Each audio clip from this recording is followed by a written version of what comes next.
All right, so now we are recording and we are live, and it is good morning and welcome to Sunday Morning Grace on Sunday, December 12th.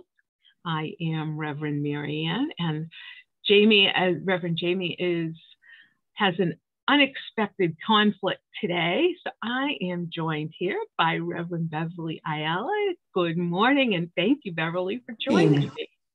Very welcome.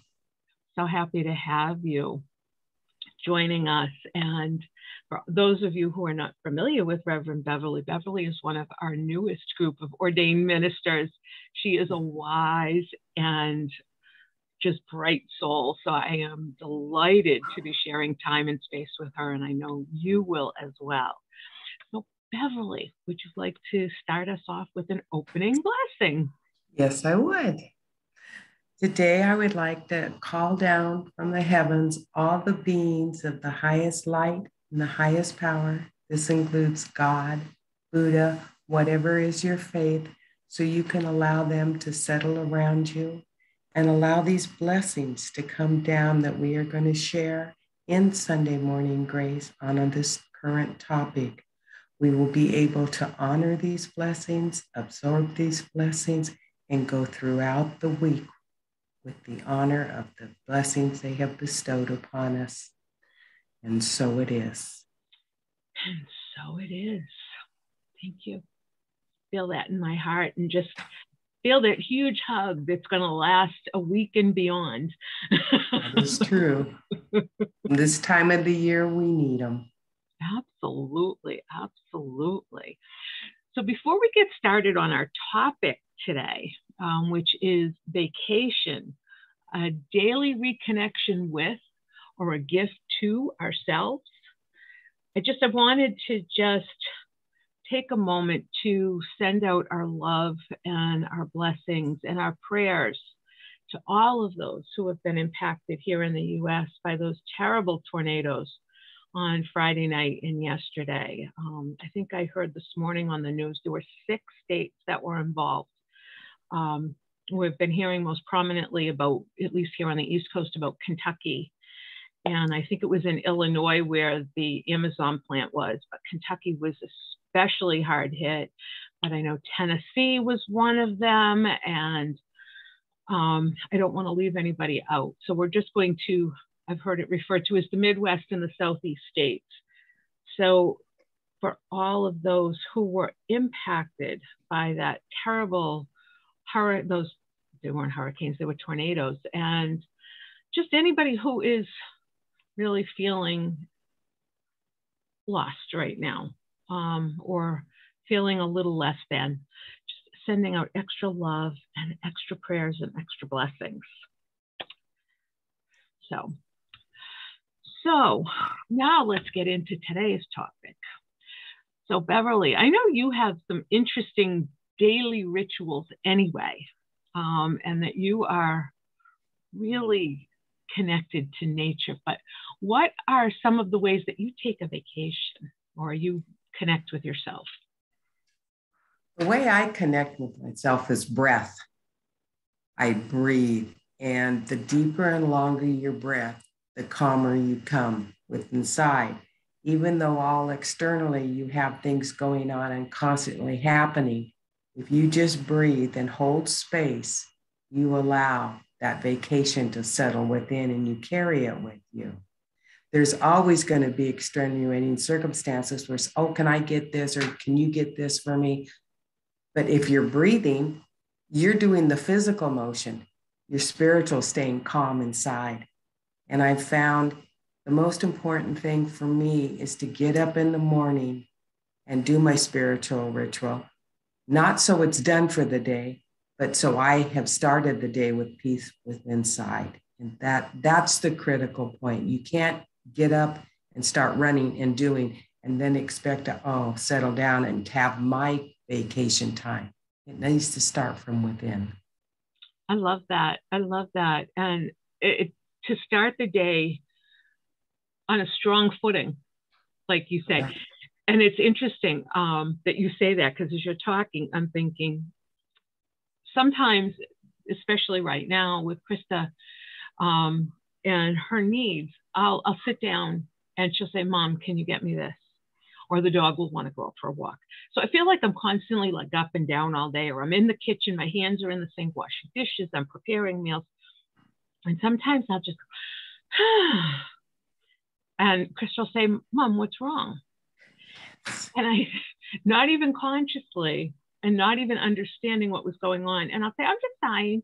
I think that's my way of my body taking that, forcing that deep breath to settle myself, my spirit. And I never thought of it that way. I love it. It's really hilarious because I'll be with my grandkids and they keep me going. And then all of a sudden they'll hear me breathing. Uh-oh, Nana's upset. Uh-oh, Nana, what's going on? And I said, that's my way of just calming myself down so I can keep up with you guys. Oh, okay, let's go. But at least it gives you that temporary aha moment for yourself. Mm-hmm. Mm-hmm. Works very well. When you say that about Nana. Yes. My mother, when she would get upset, would belch. Oh, how funny. Oh. So I always knew when she was mad at me. Oh my gosh. That was a good way to know though. And I would always make fun of her. I know we were having a fight and I know this is a little off topic, but I think sometimes laughter is also a great medicine. It is. She would be upset. Teenagers and mothers, we argue with one. And I'd be going, like that was her way. Yeah, I can't control it. And as I got older, apparently it's genetic because I have. Oh my God! Oh my gosh! Oh, so now I'm going to look at you when I hear it. I go, "Oh, she's upset." But hers was very vocal, and I'm sure she made it worse. Because she had a message. That was her way of saying, some people have the eyes. My mother always had the belch. Oh, yes. I love you. Oh, yes. Burps and all. And and that brings me back to, I find, especially right now with life being so challenging and so uncertain on a day-to-day basis,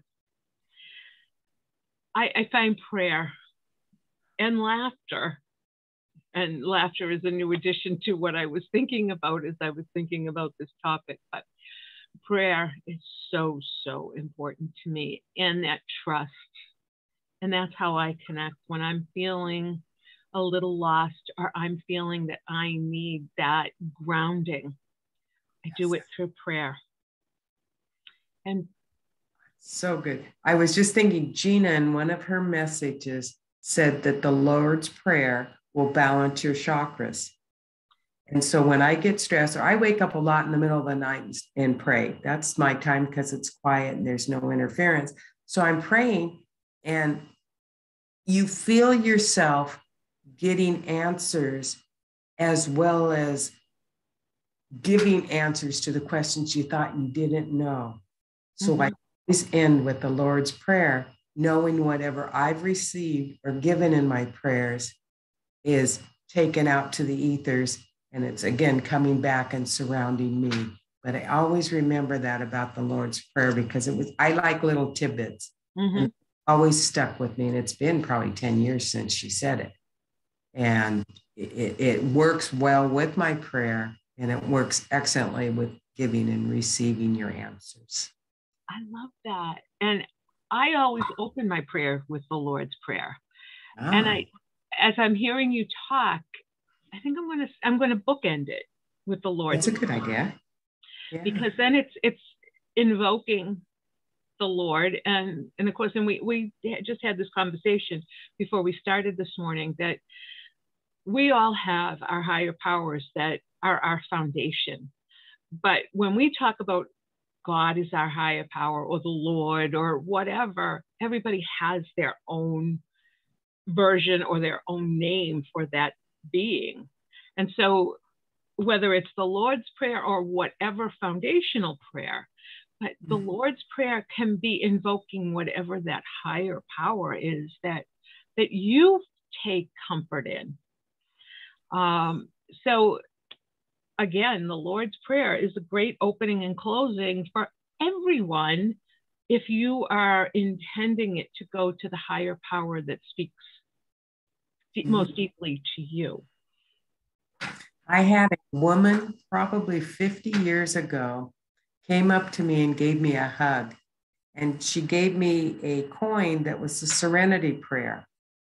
And I didn't know anything about it, so I looked it up. To this day, I still carry it in my purse. And it's just something that speaks to you because you're asking God to grant you these things and you already have them, but it gives you the knowledge, I can, and I can get whatever I need at any time. Mm-hmm. And if we also come from the mindset of in my upbringing as a Christian, as a Catholic, I was taught that we were created in God's image. And if we were created in God's image, that means we carry God within us. We are part of God. Just like we think about when our parents created us, we have, 50% of our mother's DNA and 50% of our father's DNA. If we think about those two halves and then add to that 100% of God, whatever that is for you, we're 200% of the best. Our mother, our father, and God. And if we think about our mother and father being created in God's image, then it all comes full circle. And so when we're asking God, we're also going deep within ourselves and saying, I want to become conscious of and aware of that I have lost within myself. Serenity, comfort, compassion. So if we think of it in that way, we're calling on God as a way to say, I summons that from deep within myself that maybe I have lost. And that's a great way to reconnect with ourselves on a regular basis. Just remembering that God isn't always out here. Yes, we think of God in heaven, but God is within us and around us and in every person we encounter. It's the one thing they taught in one of my classes was see the oneness in the other because we are all one. Mm-hmm. And that's just a simple way of saying exactly what you're saying. And we have to find our way back. And sometimes we teach each other. Sometimes we are the student and sometimes we are the teacher. And if we always look at that dynamic as giving and taking the best from others and giving the best of ourselves, we get stronger and stronger. And we are all equals in that regard. We all have strengths. We all have weaknesses. And we all balance each other out. Mm-hmm. So if we look at each person and each encounter as being an encounter with God, with that higher power, that higher part of ourselves, and discount the others and know that if there's something that triggers us, it might be something that we need to strengthen within ourselves, but it may be that it's something within that other person that's calling on us to strengthen them. That is good because it is. You don't realize that the other person, like you said, may be triggering something, but they're not. They're wanting, higher ups are wanting you to go deeper to see what that is so you can bring the light to it. And I have to admit, this whole conversation is not something I have ever been consciously aware of, these things. And I think I know I will be looking at each encounter with people a little bit differently going forward, because this is a whole new thought process for me. It's kind of like an aha moment. So I thank you for joining me on this conversation and helping me get there. It opened a door. It did. And that in itself feels like such a vacation, because I've been feeling, of course, we've all, I think, been a little, with this pandemic, we've all been feeling a little closed in mm-hmm. and isolated in some manner. Probably I've been more so than a lot of people because of my daughter's health. But I know you get on plane because you're a caregiver for your mother-in-law. And so you've been back and forth a lot, even during the pandemic. But I would imagine you even feel that claustrophobic isolation, lacking that freedom to really roam about the world as you may choose. I certainly feel it, and I don't see that I'm going to be getting a vacation of sorts, an escape for a while. But your vacation's within. That's right. That's right. And so for anyone who has had the benefit and the joy of really traveling recently, I have been feeling a little jealous of you. But I'm rethinking that and realizing I can have that escape, and I can have that nourishment that a vacation so often provides us every day. And so can you, all of us. We all can benefit from that. And we don't have to leave the comfort of our own homes if we don't choose to. You know how they used to say you can escape into movies? Mm-hmm. All the vacations in movies. And you can look at that in the same scenario. You can escape to your inner self. Mm-hmm. Mm-hmm. And have all the peace and quiet and calm you need. I've been doing a lot of escaping into Murder, She Wrote, and to Cabot Cove, Maine. Yes, I watch that every morning. Comes on at 6 with us. Sister and I have been binging it, and it's so fun. Oh, yeah. And she's still active. She is. God bless her. Mm-hmm. And you know, I mean, a little off topic, but it's also a way for people to have that escape, especially now, is to go back and binge watch some of those shows. Krista loves like Law and Order and all of those, and she usually can figure out who's the whodunit pretty early on. And these she didn't. This is when writing was multi-layered, and you know, the storyline, you cannot figure out who the victim is going to be and who the perpetrator is going to be. There was a why. There was a why to her writing. That's what's different. So, you know, another mini vacation for you if you choose, if you don't want to go the spiritual route. But there's messages in all those. There is. And it's so interesting to go back and look at the 80s, see the hairstyles and what people considered old. You know, they were in their 60s then, you know, supposedly. And I look at it and, you know, Angela Lansbury looks like what I think of in, you know, late 80s, 90-year-old woman would look like, and she was 60. Yes, and how they dress so perfectly. Yeah. So that's true. Do you have any other rituals that you want to share with us? The one thing I found, and you stated, is nature. I bought a statue of St. Francis, and because it's so cold out here, I can't have my house plants outside, so they're all inside. And I put him in the laundry room, and he's in the center. And I talk to them every morning. They're all blooming. And I have fish in a pond in the garage because the pond froze over, and I felt sorry for them, which I found out later. You don't have to take them out, but they're in the garage, and I take their water when I clean it and feed the plants. It's the best thing in the world for the plants. So I have found I need to go either outside or with nature to have that total peace of calm when I'm upset. And I haven't figured out why, but it's just there. And every person has that thing in their life they can go to. You just have to find it. And that would be my advice. Find where you have your corner of peace and utilize that in times of stress. I love that. For me, it's the ocean.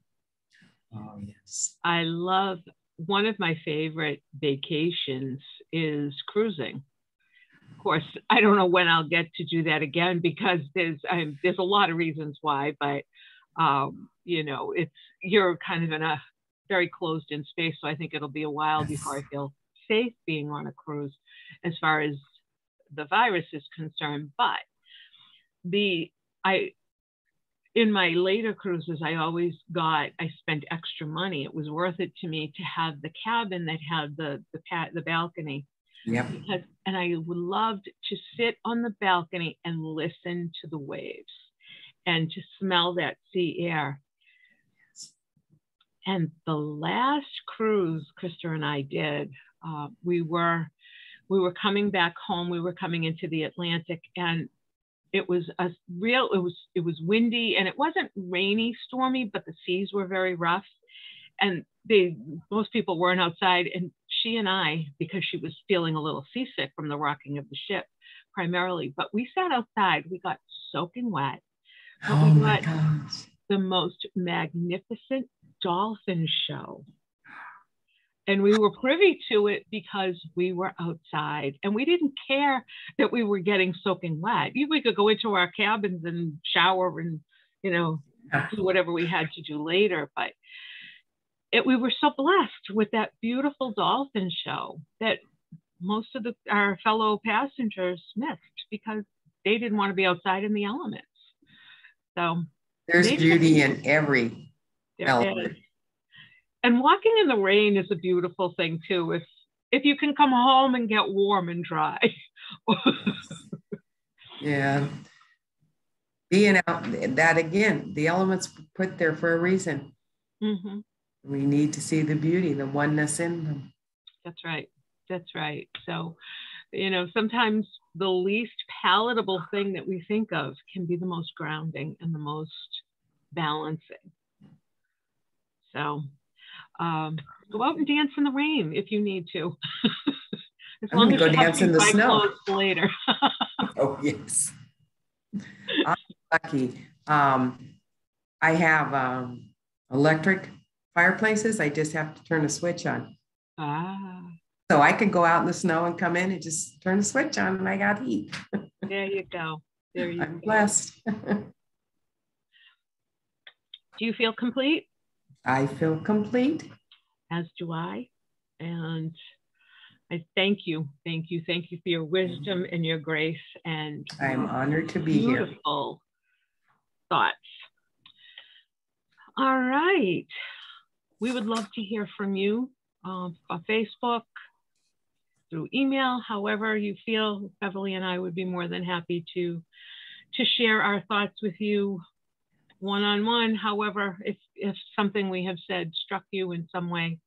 So I invite you to reach out to us if you need us, or for any other reason. Just always remember that your ministers are here to support and love you. We know that sometimes some of us are going through challenging times. This is a challenging time of the year. So, and it's a challenging time in our world. So I invite you to reach out if you need to. And just to remind you that next week, Reverends Carolyn and Dawn will be with you to share their take on our topic for the month and see how they approach vacation and reconnection and gifts to themselves. And let me pull up our tenants so that we can share those together. And as I always do, I pulled one of my stones for this week. And so I wanted to just share with you the message that came to me for the week and use this as inspiration as needed. I listen to the spiritual messages within my physical body. And if I'm listening to those messages this morning, as I shared with Beverly, my knees are singing, my hip is singing. I need to really ground this week. So that's what I take away from this message. So these are just the tenet stones that we have. And if you wanted your own set, feel free to reach out and let me know you're interested, and we can certainly try to hook you up. Okay, so our 12 tenets. And as we go through them this morning, I invite you to let them go where they need to go. Let them settle into you and touch you and affect you as they need to. And if one affects you more or sticks out more than the other, it might be something you need to focus on or something that you're really struggling with, and that's okay. And again, I invite you, let us know how we can help you with that. So as we move forward, I open my heart with deep gratitude and intend today to master my spiritual, mental, emotional, and physical energies. I am dedicated to my spiritual practice. I surrender to my soul's purpose through sacred prayer. I own my guidance. I live in partnership with my angels. I serve with a loving heart. I am compassionate in every moment. I trust it's all good. I allow immediate forgiveness. I honor my truth. I listen to the spiritual messages within my physical body.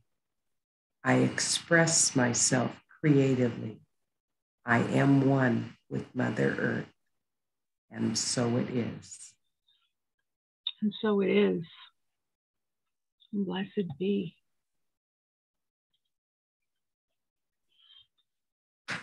So I just want to thank you, Beverly, for joining me again today. Again, thank you. And invite any comments, questions, thoughts, concerns, any way that we can be of help to you, our beloved community. Let us know. We're here for you. And any closing thoughts, Beverly, before we do our final blessing? I'm honored to be here and hope I have made a message that someone can sing with.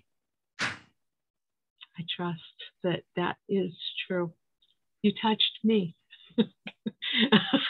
And I know that and I know that there are many out there who are appreciating your message and your love and your beautiful smile as well.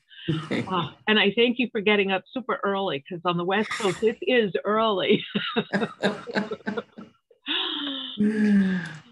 So as we end this week, I want to thank all of you, our community, for being with us, for making us who we are.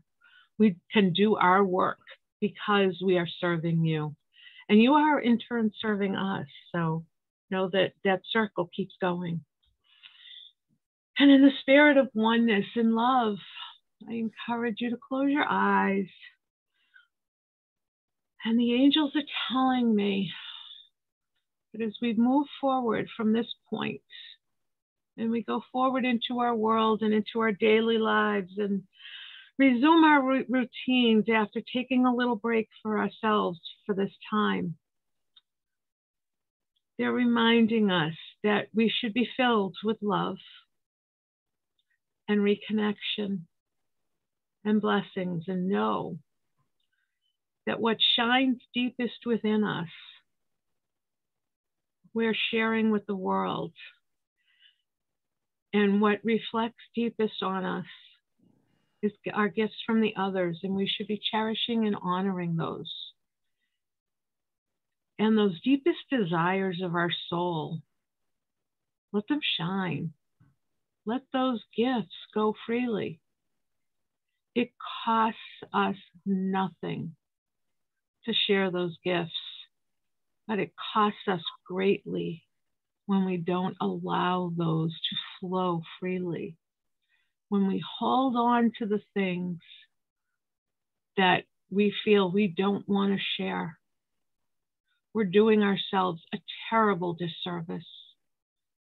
And we're preventing the world from seeing how beautiful and how abundant we are, and how much of an impact we make on the lives of everyone we encounter.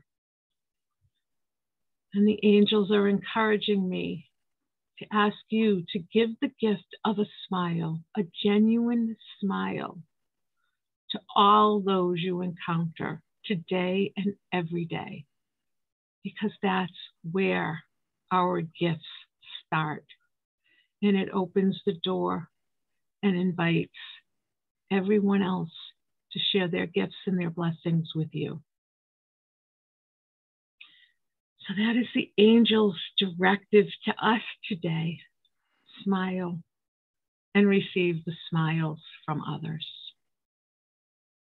Blessed be. We have our marching orders.